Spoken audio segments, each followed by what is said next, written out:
फिर कर लीजिए आईपीएल में महा घमासान की तैयारी, क्योंकि आरसीबी और पंजाब के बीच आईपीएल का 27वां मैच 20 अप्रैल को मोहाली में होने वाला है। और आज इस वीडियो में हम आपको बताएंगे कि कैसी रहेगी दोनों ही टीमों की फाइनल प्लेइंग 11। क्या शिखर धवन खेलेंगे, क्या लिविंगस्टोन खेलेंगे, क्या हेजलवुड खेलेंगे, तीनों खिलाड़ियों पर फाइनल रिपोर्ट इसी वीडियो में देंगे। साथ ही दोस्तों 8 अलग अलग पैमानों पर दोनों ही टीमों को कंपेयर करेंगे और इवेंचुअली रेटिंग और रैंकिंग के आधार पर प्रिडिक्शन करेंगे। पिछली 8 में से 7 प्रिडिक्शंस विन प्रिडिक्शंस हमारी सही हुई है, इसीलिए बोलता हूं एंड तक वीडियो को देखिए, वीडियो को लाइक और शेयर जरूर कर दीजिए। और आईपीएल की इसी तरह की तमाम रिपोर्ट, न्यूज, फैक्ट्स, अपडेट्स और स्टोरी सबसे पहले अपने स्क्रीन पर पाते रहने के लिए हर रोज सब्सक्राइब का बटन नीचे अभी तक हिट नहीं किया हो तो फटाफट सब्सक्राइब कर दीजिए और बेल आइकन दबाइए। चलिए दोस्तों शुरुआत करते हैं सबसे पहले पंजाब किंग्स की प्लेइंग 11 के साथ। तो एक बड़ी अपडेट पंजाब के कैंप से आई है। ये अपडेट शिखर धवन और लियम लिविंगस्टोन के हवाले से है। दरअसल दोस्तों शिखर धवन और लियम लिविंगस्टोन दोनों का टेस्ट होने वाला है। ये फिटनेस टेस्ट आरसीबी के मैच से तुरंत पहले इन दोनों खिलाड़ियों का होगा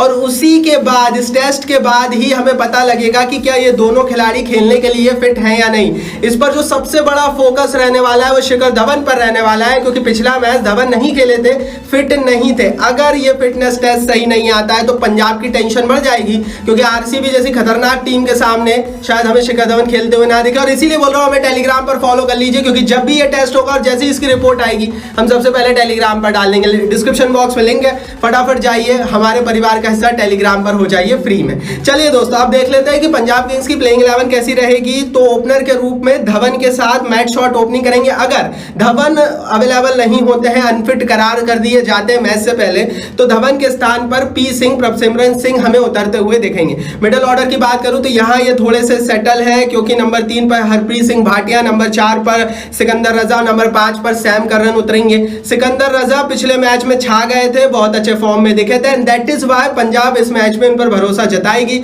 और राजपक्षे को बाहर ही बैठना पड़ेगा। बात करूं लोअर ऑर्डर की, नंबर 6 पर जीतेश शर्मा, नंबर 7 पर शाहरुख खान उतरेंगे। पिछले मैच में डिसेंट फॉर्म दोनों का ही था, स्पेशलिटी इन दोनों की ही बल्लेबाजी है, इसीलिए पंजाब के पास हल्की सी ज्यादा डेप्थ है बल्लेबाजी में इन दोनों के कारण। बात करूं दोस्तों टेलेंडर्स की, तो 8वें स्थान पर बरार, 9वें स्थान पर कगिसो रबाडा, 10वें स्थान पर अर्शदीप सिंह और 11वें स्थान पर राहुल चहर उतरेंगे। दोस्तों मेन फोकस अर्शदीप सिंह और कगिसो रबाडा पर रखिएगा, क्योंकि इस पिच पर जो मोहाली की पिच है जहां ये मैच होने वाला है, तेज गेंदबाजों को मदद मिलेगी। तो ये थी भैया प्लेइंग 11 जो आप अपनी स्क्रीन पर देख पा रहे होंगे पंजाब किंग्स की टीम है। लेकिन पंजाब किंग्स का एक खिलाड़ी खूब चलने वाला है। चलिए देख लेते हैं अब कौन होगा पंजाब किंग्स का इस मैच में टॉप परफॉर्मर। और उस टॉप परफॉर्मर का नाम है दोस्तों कगिसो रबाडा। कगिसो रबाडा 2 महत्वपूर्ण विकेट इस मैच में निकाल कर दे सकते हैं पंजाब किंग्स की टीम को। अगर आप फैंटेसी क्रिकेट खेलते हैं तो रबाडा को जरूर रखने का, क्योंकि आंकड़े देख लीजिए, मजा आ जाएगा। दरअसल कगिसो रबाडा ने अभी तक आईपीएल इतिहास में विराट कोहली को 24 गेंदें फेंकी है, 27 रन मार पाए विराट कोहली सिर्फ इन 24 गेंदों में, और 3 बार अपना विकेट खो चुके हैं। तो वही रबाडा ने प्लेसिस को भी टी20 इतिहास में लगभग 33 बॉल फेंकी है, प्लेसिस 34 रन ही बना पाए हैं और 3 बार अपना विकेट खो दिया है। मतलब साफ है कि विराट और प्लेसिस दोनों का ही जो स्ट्राइक रेट है, जो विकेट देने की क्षमता है, वो गिर जाती है, and that is why Rabada इन दोनों का विकेट ले सकते हैं। रबाडा के सामने ये दोनों ऐतिहासिक रूप से आईपीएल में कमजोर दिखे, तो रबाडा टॉप परफॉर्मर हो सकते हैं, 2 बड़े विकेट ला सकते हैं पंजाब की टीम के लिए। चलिए दोस्तों आगे बढ़ते हैं, अब देखते हैं कैसी रहेगी आरसीबी की प्लेइंग 11 इस मैच के लिए। तो एक बड़ी अपडेट आरसीबी के हवाले से आ गई है, जो कि एक अच्छी खबर हम बोल सकते हैं आरसीबी के फैंस के लिए, क्योंकि हेजलवुड को लेकर बड़ी रिपोर्ट है। 70% चांसेस है कि वो इस मैच का हिस्सा होंगे, वो फिट है, एनओसी नहीं मिली है। दरअसल क्रिकेट ऑस्ट्रेलिया ने अभी तक इन्हें खेलने की अनुमति नहीं दी है, लेकिन कहा यह जा रहा है, खबरें उड़ती उड़ती ये आ रही है कि इस मैच से पहले इन्हें अनुमति मिल सकती है। तो चांसेस आर वेरी हाई कि हेजलवुड हमें इस मैच में खेलते हुए दिखेंगे। दोस्तों पिछले मैच में मैंने साफ साफ कह दिया था कि हेजलवुड नहीं खेलेंगे, मैंने टेलीग्राम पर आपको रिपोर्ट भी दे दी थी, और इसीलिए बोलता हूं टेलीग्राम पर हमें फॉलो कर रखिए।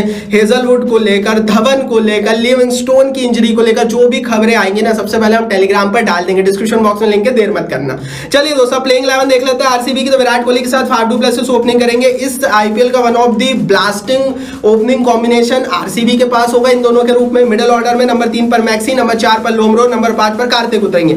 मैक्सवेल पिछले मैच में फॉर्म में देखे थे, लोमरो को अभी फॉर्म में आना बाकी है और कार्तिक को भैया स्टेप अप करना पड़ेगा, अदरवाइज कार्तिक की जगह भी टेंशन बन जाएगी आरसीबी के लिए। बात करूं लोअर ऑर्डर की, नंबर 6 पर प्रभु देसाई की एंट्री हो सकती है। पिछले मैच में एक अच्छा फिनिशिंग टच हमें प्रभु देसाई के हवाले से मिला है, दैट इज व्हाई इस मैच में खेलेंगे। नंबर 7 पर शहबाज अहमद, जिनका बल्लेबाजी फॉर्म इस समय काफी डिसेंट चल रहा है। अगर मैं गेंदबाजों की बात करूं तो 8वें स्थान पर या तो हसरंगा या हेजलवुड उतरेंगे।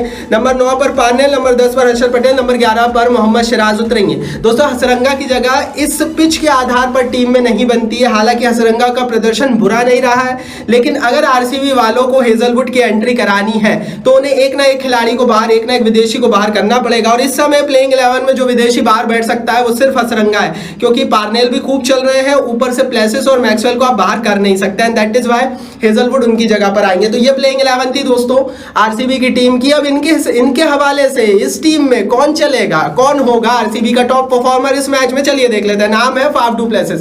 फाफ डू प्लेसिस का मोहाली में रिकॉर्ड ताबड़ तोड़ रहा है, क्योंकि अभी तक मोहाली में फाफ डू प्लेसिस ने 3 आईपीएल मैचेस खेले हैं जिसमें 218 रन बनाए। सिर्फ रनों तक सीमित मत रहिए, क्योंकि इनका एवरेज मोहाली में 72 का और स्ट्राइक रेट ब्लास्टिंग 186 का हो जाता है। मतलब उम्मीद रहेगी कि जिस तरह से पिछले मैच में फाफ डू प्लेसिस खूब चले थे, इस मैच में भी खूब चलेंगे।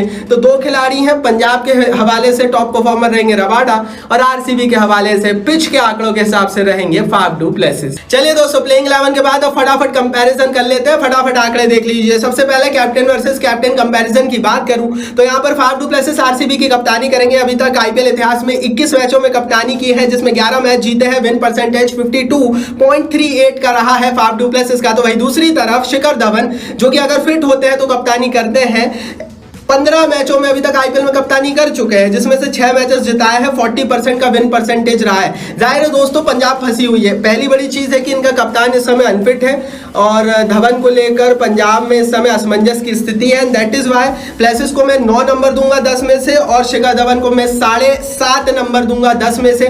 आंकड़े भी अच्छे नहीं है, विन परसेंटेज भी गिरा हुआ है शिखर धवन का, लेकिन उसको अलग भी हटा दे तो उनकी अवेलेबिलिटी पर भी सवाल है। दैट इज वाई बहुत कम नंबर कप्तानी के मामले में हमने पंजाब को दिया। Fair enough. आगे बढ़ते हैं, अब बात कर लेते हैं हेड टू हेड आंकड़ों की। ऐतिहासिक रूप से कौन सी टीम रही है किस पर भारी, चलिए देख लेते हैं पिछले 15 साल के इतिहास में हेड टू हेड आंकड़े क्या कहते हैं। तो अभी तक पिछले 15 साल में 30 मैचेस हुआ है आरसीबी और पंजाब के बीच। इन 30 मैचों में से पंजाब किंग्स की टीम 17 मैचेस जीते हैं, आरसीबी की टीम 13 मैचेस जीते हैं। तो दोनों ही टीमें ने नेक टू नेक फाइट की है, लेकिन खराब साल होने के बावजूद भी पंजाब जीतती आई है। मतलब पिछले कई सालों से पंजाब का प्रदर्शन बहुत अच्छा नहीं रहा है आईपीएल में, उसके बावजूद भी ये आंकड़े बताते हैं कि जब भी ऐतिहासिक रूप से इन दोनों ही टीमों के बीच भिड़ंत होती है तो पंजाब का पटला भारी रहता है। और इसीलिए हमने पंजाब किंग्स की टीम को दी है 8.5 नंबर 10 में से और आरसीबी को दिए हैं 8 नंबर 10 में से। आरसीबी 15 साल के आंकड़ों में थोड़ी पीछे, लेकिन पिछले 3 सालों में क्या हुआ है दोस्तों, हेड टू हेड आंकड़े आपको पता है हम पिछले 3 सालों के जरूर देखते हैं। क्यों?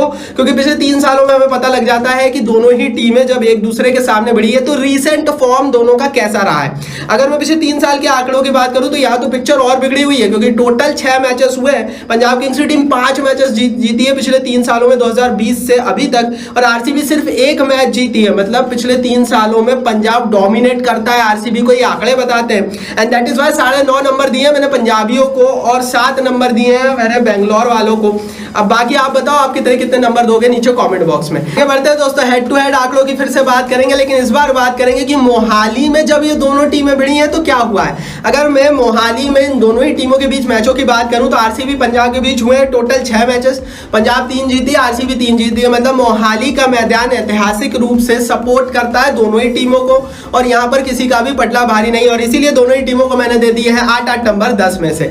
तो भैया ये तो हमने हेड टू हेड के आंकड़े देख लिए 3 अलग अलग तरह से। अब बात कर लेते हैं ओपनर्स कंपैरिजन की, किसके ओपनिंग बल्लेबाज किस पर होंगे भारी। सबसे पहले दोस्तों मैं बात करूं पंजाब किंग्स के ओपनर की तो शिखर धवन या सिमरन सिंह के साथ मैथ्यू शॉट उतरेंगे। तो भाई आरसीबी के पास बहुत स्टेबिलिटी है, विराट कोहली के साथ फाफ डू प्लेसिस उतरेंगे। यहीं पर सब कुछ क्लियर हो जाता है। विराट प्लेसिस दोनों अच्छे फॉर्म में, पिछला मैच प्लेसिस चले थे, मोहाली की पिच प्लेसिस को भाएगी, विराट कोहली का प्रदर्शन यहाँ पर अच्छा है, इसलिए मैंने 9.5 नंबर दिए भैया 10 में से। ये दोनों बहुत खूंखार होंगे। मोहाली में तो भाई मैंने भैया दिए हैं 8 नंबर 10 में से पंजाब किंग्स की टीम को। इसका रीजन भी सुन लीजिए, इसका रीजन है शिखर धवन का अनफिट हो जाना और मैट शॉट का डिसेंट फॉर्म। अब अगर धवन इस मैच में नहीं खेलते हैं तो आपको पी सिंह को खिलाना पड़ेगा, जो कि धवन के कंपैरिजन में कुछ भी नहीं है। दैट इज व्हाई ओपनिंग के मामले में अभी की स्थिति में बिकॉज फिटनेस का इशू है, फंस फंसी हुई है पंजाब की टीम। आगे बढ़ते हैं दोस्तों, बात कर लेते हैं मिडिल ऑर्डर की। तो पंजाब के हवाले से नंबर 3 पर हरप्रीत सिंह भाटिया, नंबर 4 पर सिकंदर रजा, नंबर 5 पर सैम करन उतरेंगे। तो वही आरसीबी के हवाले से नंबर 3 पर मैक्सी, नंबर 4 पर लोमरो, नंबर 5 पर कार्तिक उतरेंगे।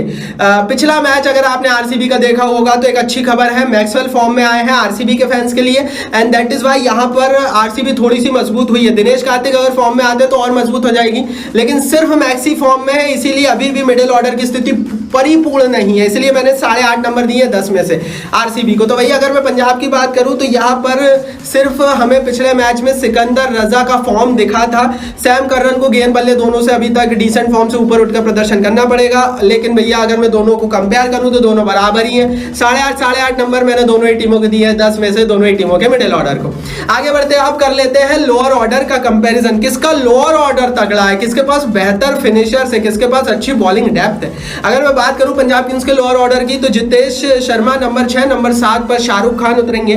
तो वही आरसीबी के हवाले से एस प्रभुदेसाई नंबर 6 और नंबर 7 पर शहबाज अहमद उतरेंगे।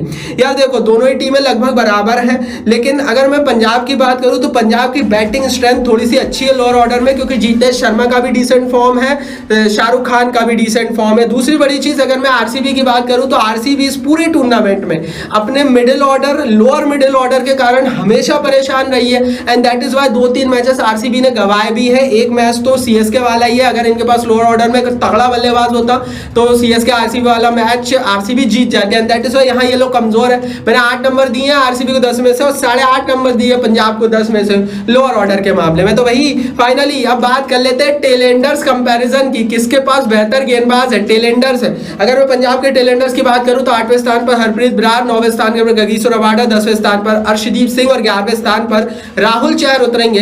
तो वही आरसीबी के हवाले से 8वें स्थान पर या तो हसरंगा या हेजलवुड, 9वें स्थान पर पार्नेल, 10वें स्थान पर हर्षल पटेल और 11वें स्थान पर मोहम्मद सिराज उतरेंगे। यार अगर आप आरसीबी के देखोगे ना गेंदबाजों को, मोहम्मद सिराज फॉर्म में लगातार पर्पल कैप की टॉप 10 की रेस में बने हुए हैं, टॉप 10 की रेस में हर्षल पटेल भी बने हुए हैं, वेन पार्नेल की गेंदें अच्छे पड़ रही हैं और हसरंगा डिसेंट है, लेकिन हेजलवुड आ जाते हैं तो मोहाली की पिच के आधार पर बहुत सक्सेसफुल हो सकते हैं। तो वही दूसरी तरफ भैया इस समय पंजाब के पेसर्स को, पंजाब के गेंदबाजों को फॉर्म शो करना पड़ेगा।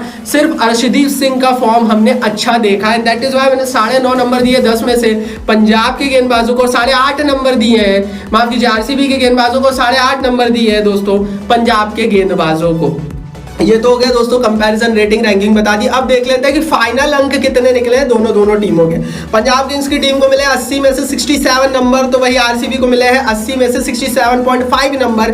आरसीबी बहुत पिन बराबर मार्जिन से इस मैच में आगे है। रीजन है शिखर धवन का अनफिट होना, रीजन है इस पिच पर फाफ डु प्लेसिस का अच्छा फॉर्म शो करना, और रीजन है आरसीबी की अच्छी गेंदबाजी। तो प्रेडिक्शन कर लेते हैं। पहली प्रेडिक्शन है आरसीबी इस मैच को जीत सकती है, और अगर शिखर धवन फिट हो जाते तो ये मैच कांटे का होगा। तो अगर धवन खेलते हैं इस मैच को तो पिक्चर शायद थोड़ी सी अलग हो जाए, लेकिन अभी की स्थिति में सेफली हम बोल सकते हैं कि आरसीबी इस मैच को जीतेगी। दूसरी बड़ी चीज, अर्शदीप सिंह और मोहम्मद सिराज मिलकर 3 से ज्यादा विकेट निकालेंगे। यहाँ मोहाली के पिच पर एवरेज और इकोनॉमी रेट बहुत अच्छा है तेज गेंदबाजों का, यहाँ पर तेज गेंदबाज खूब चलते हैं, बल्लेबाज उतने नहीं चलते। बेंगलोर की ही तरह बेंगलोर में भी तेज गेंदबाज चलते हैं, लेकिन बेंगलोर में हमने देखा है कि बल्लेबाज भी चलते हैं, यहाँ पर सिर्फ तेज गेंदबाज अच्छा खेलते हैं, बल्लेबाज सिर्फ औसत प्रदर्शन करते हैं। तो वही प्लेसेस 30 से ज्यादा रन बनाएंगे इस पिच पर, क्योंकि इस पिच पर प्लेसेस का एवरेज 72 और स्ट्राइक रेट 186 का है, तो प्लेसेस से उम्मीदें होगी। ये 3 प्रेडिक्शंस थी। बाकी आप बताओ कौन जीतेगा, कमेंट बॉक्स नीचे ही है, टेलीग्राम पर हमें जरूर फॉलो कर लेना, डिस्क्रिप्शन बॉक्स में लिंक है। इस वीडियो को लाइक और शेयर कर दीजिए अपने हर आईपीएल क्रिकेट फैन के साथ, और अभी तक सब्सक्राइब नहीं किया चैनल को तो सब्सक्राइब का बटन नीचे दिख रहा होगा, फटाफट हिट कर बेल आइकन दबाइए।